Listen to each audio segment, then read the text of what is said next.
Olivia Mercer lived a quiet life in Portland. At 32 years old, she worked as a nurse who took care of babies and small children. Her apartment was nothing special, just a cozy place with plants on the balcony. On weekends, she helped at the animal shelter, walking dogs and petting cats. Sometimes she would sit outside at night and look at the stars, wondering if anyone was looking back. Nothing exciting ever happened to Olivia.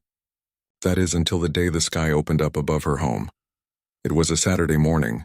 Olivia was in the community garden near her building, planting tomatoes.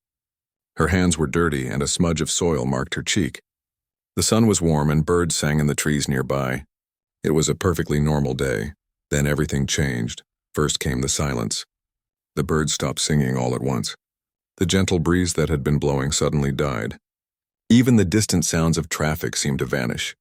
Olivia looked up from her tomato plants, confused by the sudden quiet.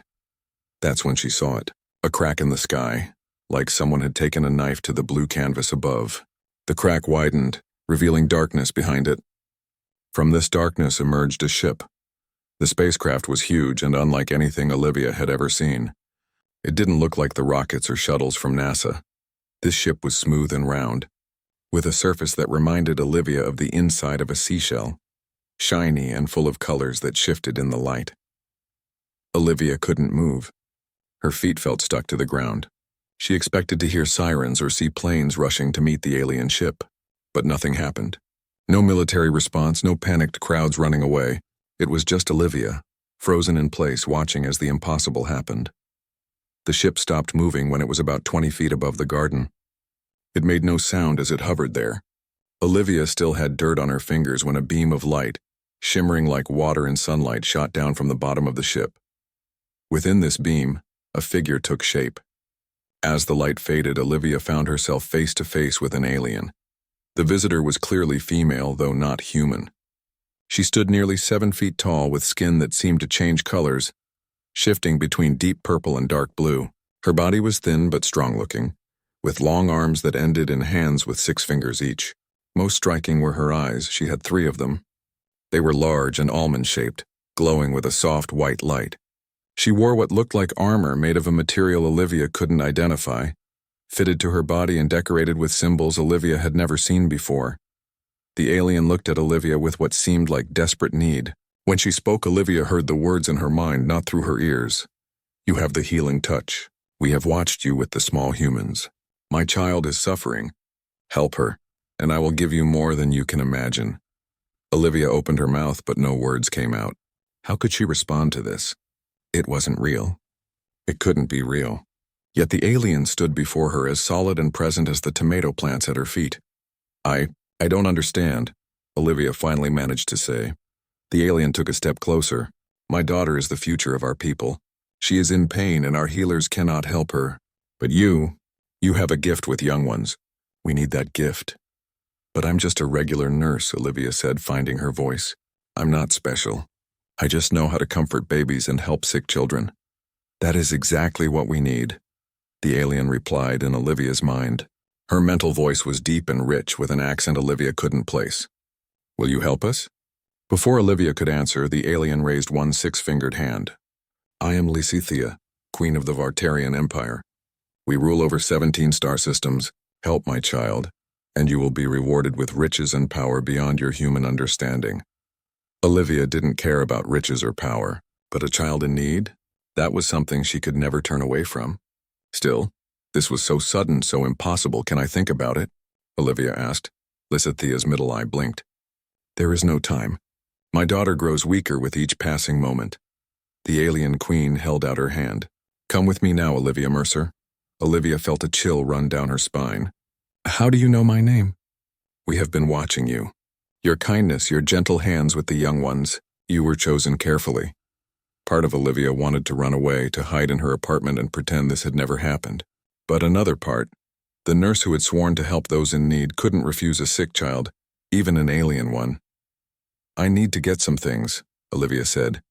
"My medical bag, some clothes, all will be provided," Lysithea interrupted. "We must go now." Olivia took a deep breath. Was she really considering this? Going onto an alien ship with a queen from another world? It was madness. Yet when she looked into Lysithea's 3 eyes, She saw something familiar, a mother worried about her child. That at least Olivia understood. "Okay," Olivia said at last. "I'll try to help your baby." Relief washed over Lysithia's face. She nodded once, then raised her hand again. The beam of light returned, surrounding both of them this time. Olivia felt her feet leave the ground. The light was warm and tingled against her skin. She looked down and saw the community garden growing smaller beneath her.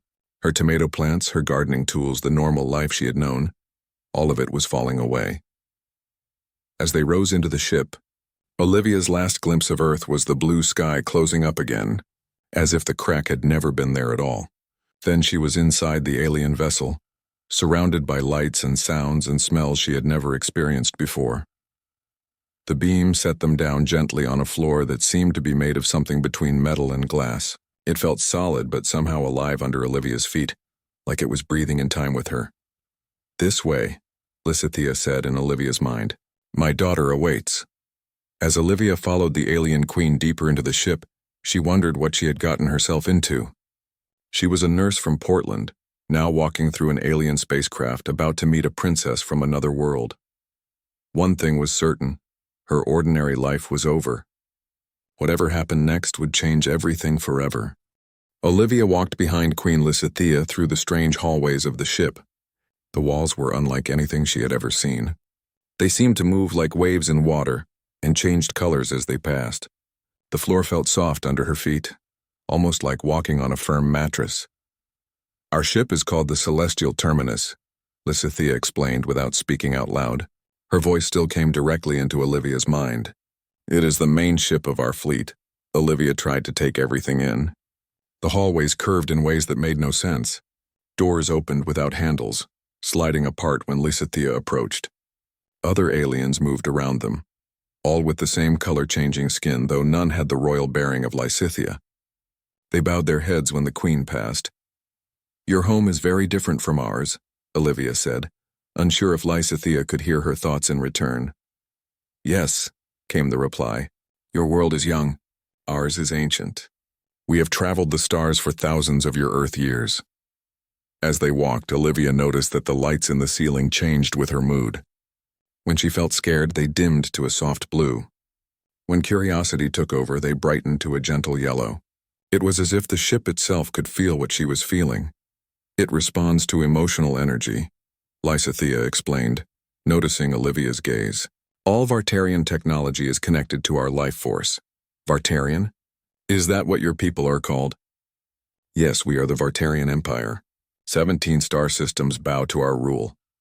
Olivia tried to imagine 17 solar systems, each with its own planets and moons, all under the control of these beings. It seemed impossible. "And you're their queen?" "I am," Lysithea said. "And my daughter is the only heir to the throne. That is why her health is so important. Without her, our empire would fall into war as others fight to take power." They turned a corner and the hallway opened into a large round room filled with strange machines. Aliens in different colored coverings moved among the devices, pressing symbols that lit up at their touch. "This is our command center," Lysithea said. "From here, we control the ship and communicate with our empire." Olivia noticed that some of the aliens were looking at her with what seemed like distrust. One in particular, taller than the others and wearing a red covering, stared at her with open dislike. "That is Krex," Lysithea said, following Olivia's gaze. "He is my top advisor. He does not trust humans." Krex approached them, his 3 eyes narrowed. "My queen is this wise? Bringing an earth creature to treat the air? Our own healers are the best in the galaxy." "Our healers have failed, Krex," Lysithea replied sharply. "The air grows weaker each day. This human has special skills with young ones. I have seen it." Krex bowed his head, but Olivia could tell he was not convinced. "We will continue to the nursery," Lysithea said, leading Olivia away from the command center. They entered another hallway, this one wider and decorated with what looked like moving pictures on the walls. Olivia realized they were showing scenes from different planets, strange landscapes with multiple suns, oceans of pink water, mountains that floated in the air. "These are the worlds of our empire," Lysithea explained. "Each one unique, each one ours." At the end of the hallway stood a large door made of a material that looked like mother of pearl. It shimmered with all the colors of the rainbow. 2 guards stood on either side, holding long staffs that glowed at the tips. "This is the royal nursery," Lysithea said. "No outsider has ever been allowed inside. You are the first." The door opened without a sound, revealing a room that took Olivia's breath away. The ceiling was a perfect copy of space, with stars and planets moving slowly across it. The floor was covered in something soft and warm that moved slightly under her feet, almost like it was breathing. In the center of the room was a floating platform, surrounded by a gentle field of light. And on that platform lay a baby. The infant was smaller than Olivia had expected, perhaps the size of a human 6-month-old. Like her mother, her skin shifted colors, though the changes seemed faster and less controlled. She had only 2 eyes, not 3, and they were entirely black with no white or iris visible. Her tiny hands had 6 fingers, just like the adults. The most striking thing, however, was the sound. The baby was making a high-pitched noise that seemed to vibrate through Olivia's entire body. It wasn't like a human baby's cry, it was more like a painful, continuous tone that made Olivia's teeth hurt. Around the platform stood several adult Vartarians, their hands pressed to the sides of their heads as if in pain. "This is her distress signal," Lysithea explained, her mental voice tight with worry. "It has been constant for 14 solar cycles. Our healers cannot find the cause. Nothing calms her." Olivia approached the platform carefully, the baby's black eyes fixed on her, immediately tracking her movement. The high-pitched sound didn't stop, but it seemed to waver slightly. "May I touch her?" Olivia asked. Lysithea nodded. "That is why you are here." Olivia reached out slowly, letting her hand hover above the baby. The infant's eyes widened, and for a moment the painful sound increased in volume. Then, as Olivia gently placed her hand on the baby's chest, the noise decreased just a little. "She responds to you," Lysithea said, surprise evident in her mental voice. "That is more than she has done for any of our healers." Olivia felt the baby's chest rise and fall under her hand. It was faster than a human baby's breathing, but it had a rhythm to it. The skin felt warm and vibrated slightly against her palm. "What is her name?" Olivia asked. "We do not name our children until they reach their 1st year," Lysithea replied. "Until then, she is simply the heir." Olivia looked down at the small alien child. Despite her strange appearance, Olivia felt the same instinct to comfort and protect that she felt with human babies. "Hello, little one," she said softly. "I'm Olivia. I'm going to try to help you feel better." At the sound of her voice, the baby's distress signal wavered again, dropping in volume for a few seconds before returning to its painful intensity. "She heard me," Olivia said. "She responded to my voice." "Yes," Lysithea agreed. "More progress already than in 14 cycles." Crex, who had followed them into the nursery, made a sound that might have been disbelief. A temporary reaction, nothing more. "This Earth creature cannot possibly understand the complex biology of a Vartarian royal." "I don't need to understand all of her biology," Olivia said, not taking her eyes off the baby. "I just need to understand what's making her unhappy." Lysithea moved closer to Olivia. "If you can quiet her, human, I will bind my lineage to yours through sacred marriage. You will become royal consort to the empire spanning 17 systems." Olivia looked up in shock. "Marriage? But I don't even know you." "It is our way," Lysithea said simply. "The one who saves the royal line becomes part of it. This is our highest honor." Olivia turned back to the baby, unsure how to respond. Marriage to an alien queen? Becoming part of a royal family that ruled over 17 star systems? It was too much to take in. "I'm just a nurse," she whispered, though she knew Lysithea could hear her thoughts. "But I'll try my best to help your baby." The infant's black eyes stared up at Olivia, seeming to look straight into her soul. Despite the painful noise she was making, Olivia could sense something else from the child. Curiosity, perhaps. Or hope. "I'll need to spend time with her," Olivia said more confidently. "Watch her, learn her patterns. It might take a while to figure out what's wrong. You will have everything you need," Lysithea promised. "Quarters have been prepared for you next to the nursery. You will have full access to the air at all times." Crex made another noise of protest, but Lysithea silenced him with a look from her 3 eyes. "I have decided. Crex, the human stays." As Olivia continued to touch the alien baby, feeling the slight vibration of her skin, she wondered what she had gotten herself into. Just this morning, she had been planting tomatoes in a community garden. Now she was on a spaceship, trying to soothe the heir to an interstellar empire, with the promise of marriage to an alien queen hanging over her head. One thing was certain: her life would never be the same again. 3 days passed aboard the celestial terminus. Olivia spent every waking moment in the royal nursery with the heir. She watched the baby alien carefully, taking notes on a strange tablet one of the Vartarian attendants had given her. The tablet responded to her thoughts rather than her touch, which took some getting used to. Olivia noticed patterns in the baby's behavior. The high-pitched distress signal would change in tone and volume at different times. It got worse when many Vartarians were in the room, and it eased slightly when Olivia sang or spoke in a soft voice. The room they had given Olivia to sleep in was next to the nursery, just as Lysithea had promised. It was small but comfortable, with a bed that adjusted to her body and lights that responded to her moods. Food was brought to her regularly, strange fruits and something like bread that tasted better than it looked.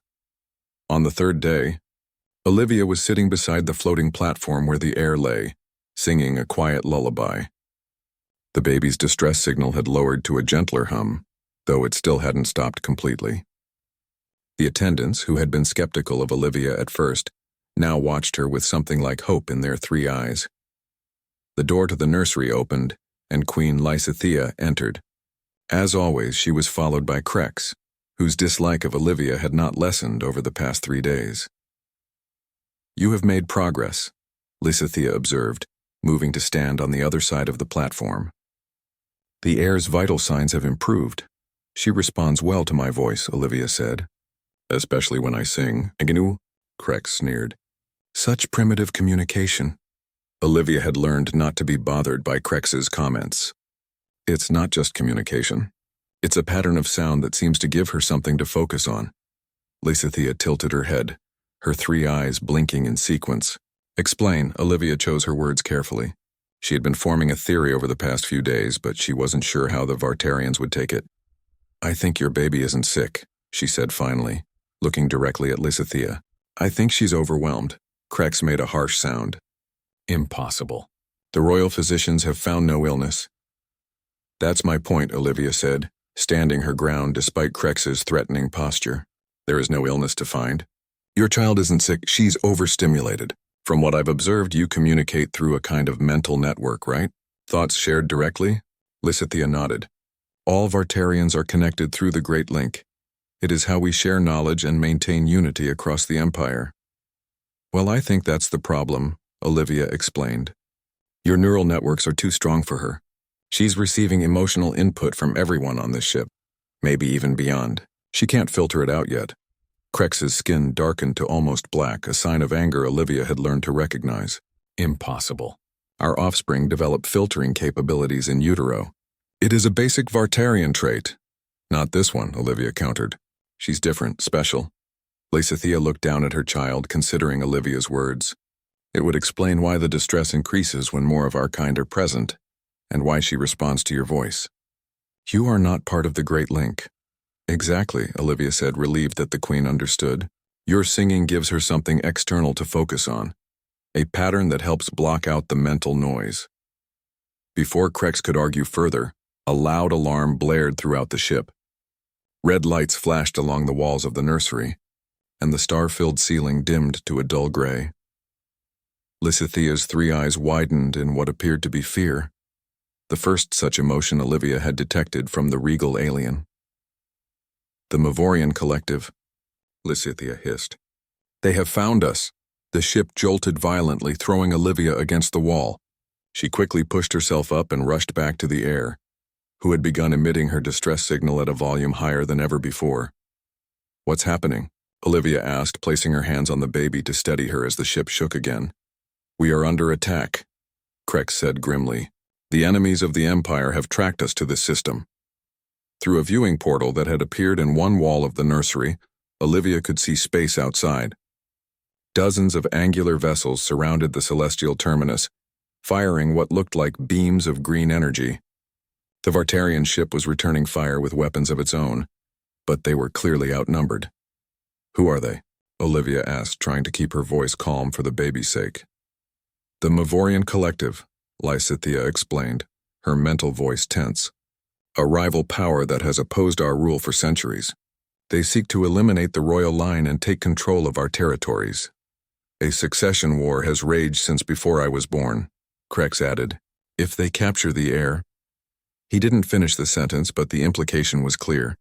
The baby's distress signal reached a painful intensity as another blast rocked the ship. Security forces rushed past the open door of the nursery, carrying weapons similar to the staffs the guards had held.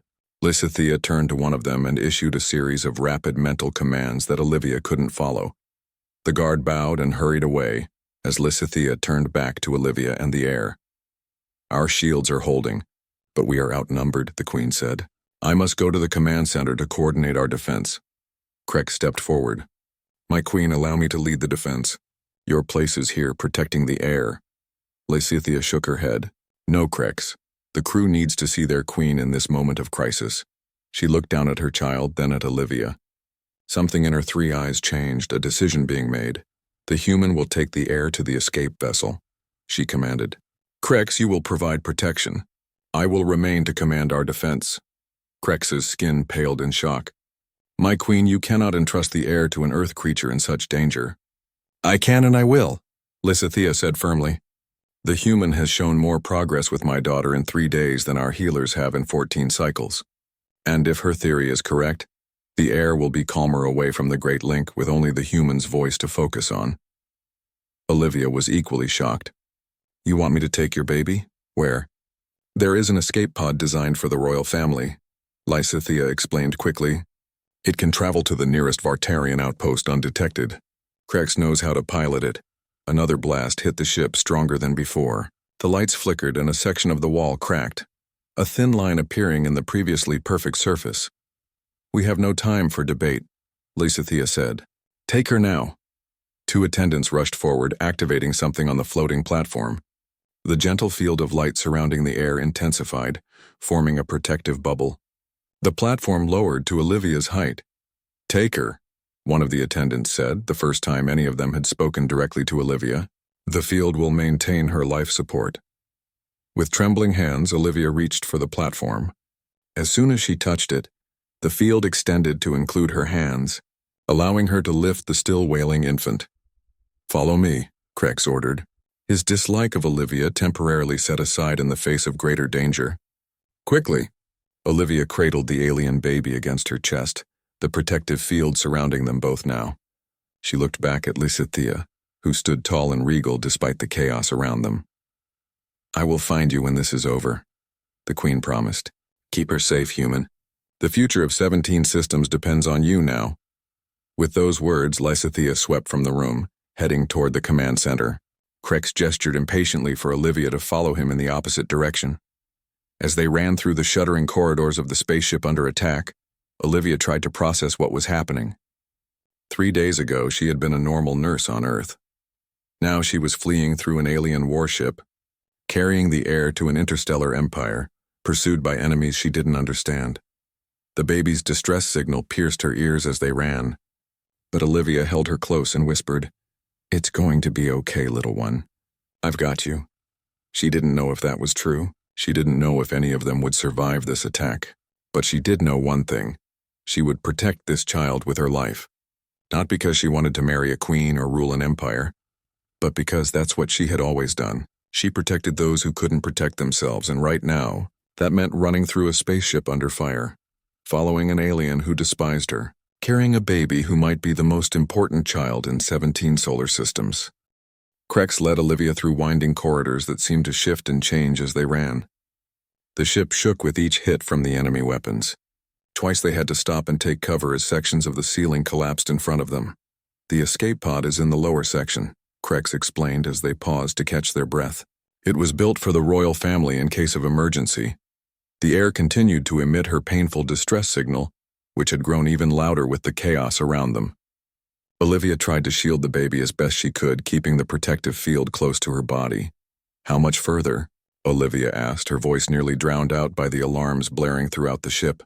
2 more levels down, Krex replied. His skin had taken on a grayish tone that Olivia hadn't seen before. She wondered if it was a sign of fear. They reached what looked like an elevator, a round platform surrounded by a tube of light.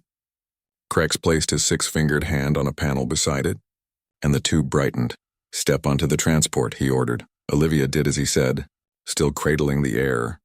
Crex joined her on the platform, and immediately they began to descend. The sensation was strange, like falling in slow motion. "The Mavorians have been hunting the royal line for generations," Crex said, as they dropped through the levels of the ship. "If they knew the Queen had a child, they would never have stopped searching until they found us." "Why do they hate you so much?" Olivia asked. Crex's three eyes blinked in sequence. "Hate is a simple word for a complex conflict. Our empires have different ways of ruling. The Vartarians believe in the power of the Great Link, sharing thoughts and knowledge freely among our kind. The Mavorians believe in isolation and independence. They fear our connection as we fear their separation." The transport stopped, and they stepped out into a narrow hallway. The walls here were darker, made of a material that looked like metal but felt warm to the touch. "This way," Crex said, moving quickly down the hall. They reached a round door at the end of the corridor. Crex pressed his hand to it, and it spiraled open, revealing a small chamber beyond. The escape pod was unlike any vehicle Olivia had ever seen. It was shaped like a teardrop, with a smooth, pearlescent surface. The inside was small but contained what looked like control panels and two seats that seemed to grow out of the floor. "Get in," Crex ordered, already moving to one of the seats. "Secure the air in the life support cradle." Olivia spotted the cradle, a small depression in the wall surrounded by the same kind of light field that protected the baby now. She carefully placed the air in it, and the fields merged, keeping the infant secure. As soon as Olivia sat in the second seat, the door sealed itself shut. The pod hummed to life, lights blinking on the control panels in front of Crex. "The pod is programmed to reach the nearest Vartarian outpost," he explained tersely, his 6 fingers moving rapidly over the controls. "But the Mavorians will pursue. I will pilot manually to evade them." Through a small viewing port, Olivia could see that they were in some kind of launch bay. A door was opening ahead of them, revealing the blackness of space beyond. "Hold on," Crex warned. The pod shot forward, leaving the celestial terminus behind. Olivia caught a glimpse of the massive ship through the port. Parts of it were damaged, with flames visible through breaks in the hull. "The Queen?" she asked. "Will do her duty," Crex replied grimly, "as we must do ours." They hurtled through space, the pod moving faster than Olivia thought possible. Stars streaked past the viewport, reduced to lines of light. The air's distress signal remained painfully loud in the small space. An alarm beeped on the control panel. Crex's skin darkened again. 3 Mavorian interceptors have broken off from the main attack, he said. They are pursuing us. Through the viewport, Olivia could see 3 angular ships, their green lights bright against the darkness of space. "They were gaining on the escape pod. Can we outrun them?" she asked. "No," Crex admitted. "This vessel is built for stealth, not speed. I will try to evade them until we can activate the cloaking system." The pod jerked to the side as Crex changed course. The sudden movement caused the air's distress signal to spike even higher. The sound was so painful now that Olivia had to cover her ears. "She's getting worse," Olivia shouted over the noise. "She's picking up on our fear." "There is nothing to be done about that," Crex said, not taking his eyes off the controls. "We are in danger." Fear is the appropriate response, but Olivia wasn't convinced. An idea began to form in her mind. Something so simple it seemed absurd. But it was worth trying. She began to sing. It was a lullaby her mother had sung to her when she was a child, a gentle melody about stars and dreams and safety. Her voice was shaky at first, hard to hear over the alarms and the baby's distress signal, but she kept singing, making her voice stronger.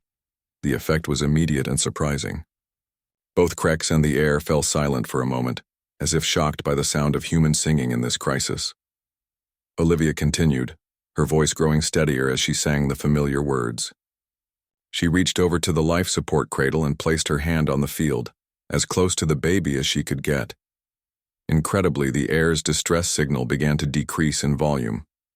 It didn't stop entirely, but it dropped to a level that no longer hurt Olivia's ears. "How are you doing this?" Crex demanded, even as he executed a maneuver that shook the small craft violently. "Music," Olivia explained between verses, "rhythm and melody.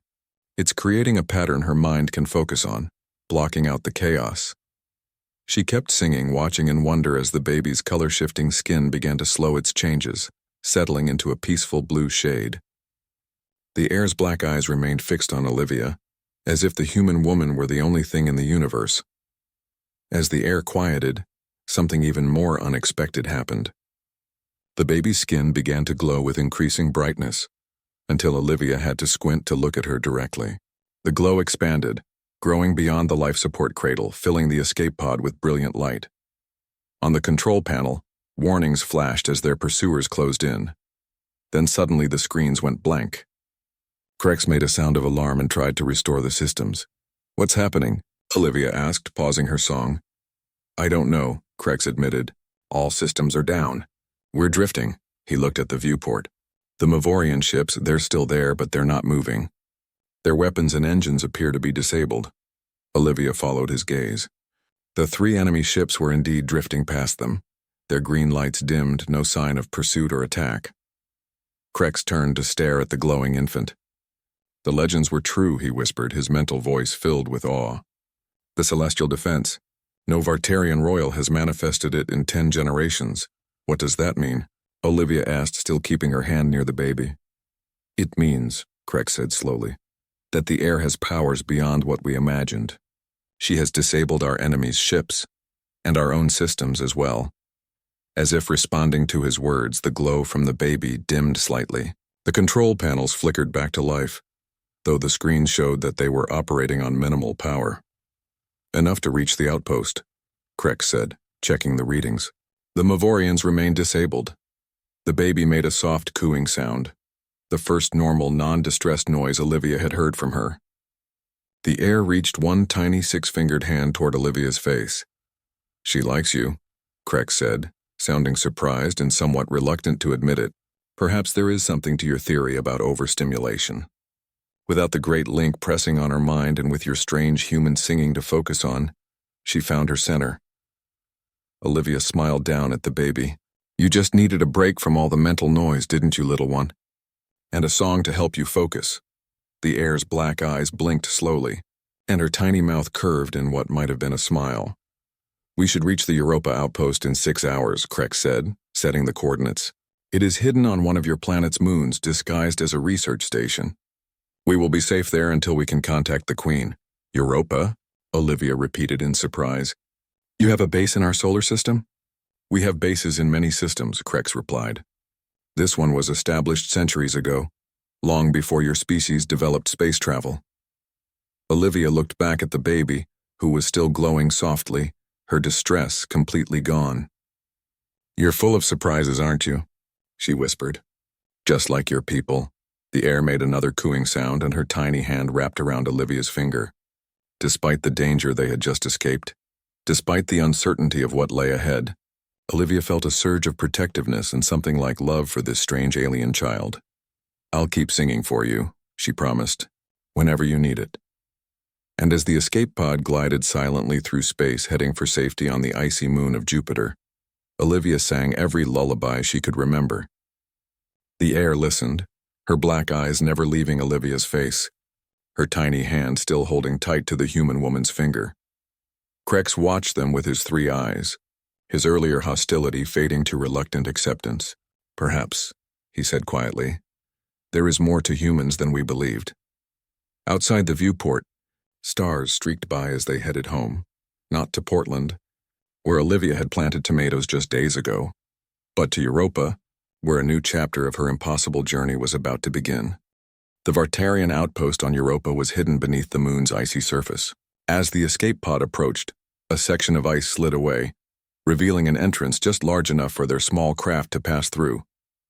Crex guided them inside with expert precision. They landed in a small docking bay carved from the ice itself. The walls glowed with a soft blue light that reminded Olivia of the bioluminescent fish she had once seen at an aquarium. "Welcome to Outpost Rime," Crex said as the pod's door spiraled open. "One of our oldest Earth monitoring stations." Olivia carefully lifted the heir from the life support cradle. The baby had remained calm throughout their journey, occasionally making soft cooing sounds when Olivia sang to her. The glowing had faded, but her skin still shifted colors slowly, now moving between peaceful shades of blue and purple. Vartarian staff rushed to meet them, their 3 eyes widening at the sight of Crex, Olivia, and the royal baby. They bowed deeply before approaching. The celestial terminus? Krex asked immediately. Still engaged in battle when we lost contact, one of the staff replied. We have been unable to re-establish communication. Olivia felt a pang of worry for Queen Lysithea. Despite the strangeness of their meeting and the even stranger marriage proposal, Olivia had come to respect the alien queen and her devotion to her child. Prepare quarters for the human in the air, Krex ordered, and continue attempts to contact the queen. The staff hurried to obey, leading Olivia through ice tunnels that opened into larger chambers. The outpost was smaller than the ship, but built with the same flowing organic architecture. Walls curved smoothly into ceilings and lights responded to their presence, brightening as they entered each room. The quarters they provided were comfortable, a single large room with something like a bed, a bathing area behind a translucent screen, and a small area that seemed designed for the baby. Like on the ship, the air's space included a floating platform surrounded by the protective field of light. You should rest, Krex told Olivia. I will return when we have news of the queen.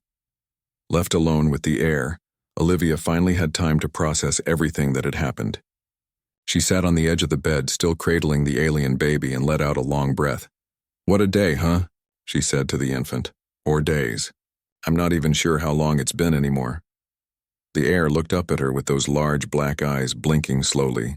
She no longer emitted any distress signal at all, just occasional soft sounds that Olivia was beginning to recognize as contentment. You're going to be okay, Olivia told her. We both are.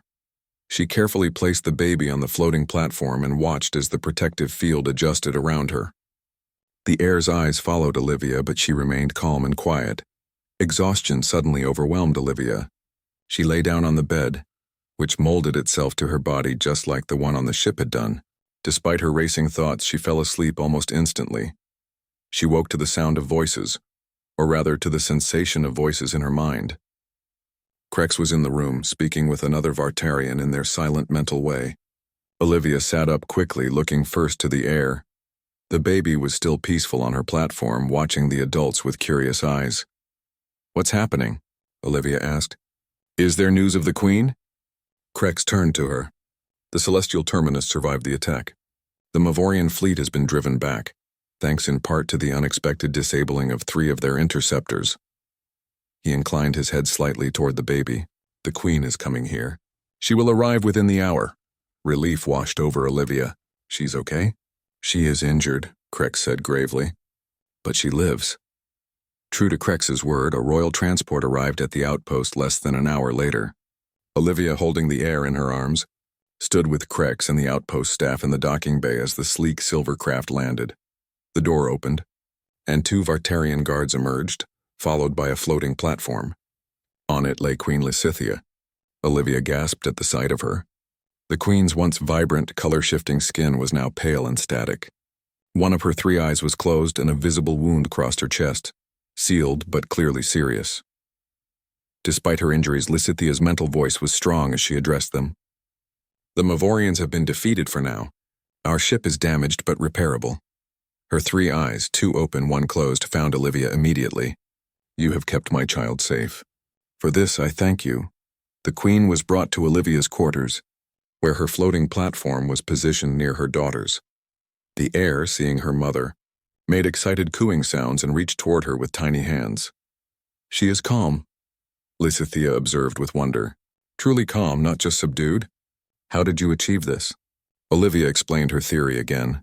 How the baby had been overwhelmed by the mental network that connected all Vartarians, and how human singing had given her something external to focus on, helping her block out the mental noise. She's special, Olivia added. When we were attacked in the escape pod, she displayed some kind of power. Krex called it the Celestial Defense. Lysithea's eyes widened. The Celestial Defense? That ability has not been seen in the royal line for 10 generations. She disabled the Mavorian ships that were chasing us, Olivia confirmed. It was amazing. The air, as if knowing they were talking about her, made a happy gurgling sound. She was still watching her mother with obvious recognition, her tiny hands reaching out. May I? Olivia asked, gesturing between mother and child. Lysithea nodded, and Olivia carefully lifted the baby from her platform. She carried the air to her mother and gently placed her within reach of Lysithea's weakened arms. What happened next astonished everyone in the room. The moment the air touched her mother, the same glow that had protected their escape pod began to emanate from the baby's skin. It grew brighter and brighter, enveloping both mother and child in a sphere of brilliant light. Olivia stepped back, shielding her eyes against the intensity of the glow. Krex and the other Vartarians in the room did the same, their mental voices silent in what seemed like awe. When the light finally faded, Lysithea was sitting up on her platform, her injuries healed. Her skin once again shifting with vibrant colors, all three of her eyes were open and clear. "The heir has chosen," she announced to the assembled Vartarians. "She has channeled her awakened powers to restore her bloodline. The succession is secured." Lysithea stood cradling her daughter in her arms. The baby looked up at her mother with obvious joy, making happy sounds as her tiny hands touched the queen's face. Turning to Olivia, Lysithea's mental tone became formal. "Human Olivia Mercer, I offered marriage as reward for saving my child. This offer stands, but now I understand that your value to our empire extends beyond this single act. You possess knowledge of developmental care that our species has forgotten in our pursuit of technological advancement."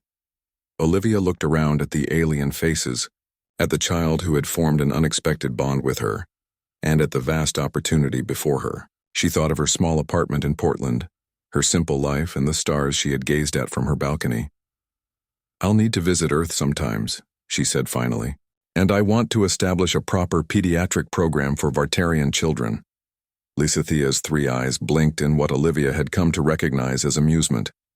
"Agreed," the queen replied. "The new dynasty will begin with wisdom from both our worlds." Krex, who had remained silent until now, stepped forward. "My queen, are you certain? Bringing a human into the royal line is unprecedented." "As is the return of the celestial defense," Lysithea replied. "Times are changing, Krex. Our empire must change with them." The queen looked down at her daughter, then back at Olivia. "There is something else you should know. My daughter has formed a bond with you, a mental connection that should not be possible between our species. It seems she has bridged the gap between our minds. Is that why I sometimes think I can hear her?" Olivia asked. "Not words exactly, but feelings." "Yes," Lysithea confirmed. "It is extraordinary. In all our history, no Vartarian has ever formed such a connection with a non-Vartarian species." She held her daughter out to Olivia, who took the baby back into her arms. The air immediately made a happy sound and nestled against Olivia's chest.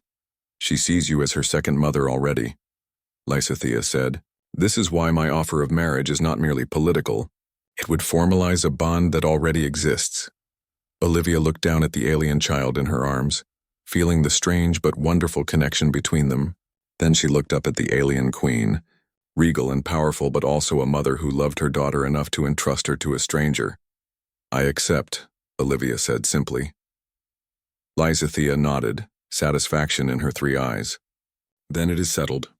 When we return to the homeworld, the ceremony will take place. You will become royal consort and help establish a new understanding of child development for our people." Krex, to Olivia's surprise, bowed deeply to her. "I was wrong about you, human. You have proven your worth to the Empire." "The Mavorians will return," Lysithea said more seriously. "They always do. But with the heir's powers awakening and your human perspective to guide us, perhaps we can find a path to peace that has eluded us for centuries."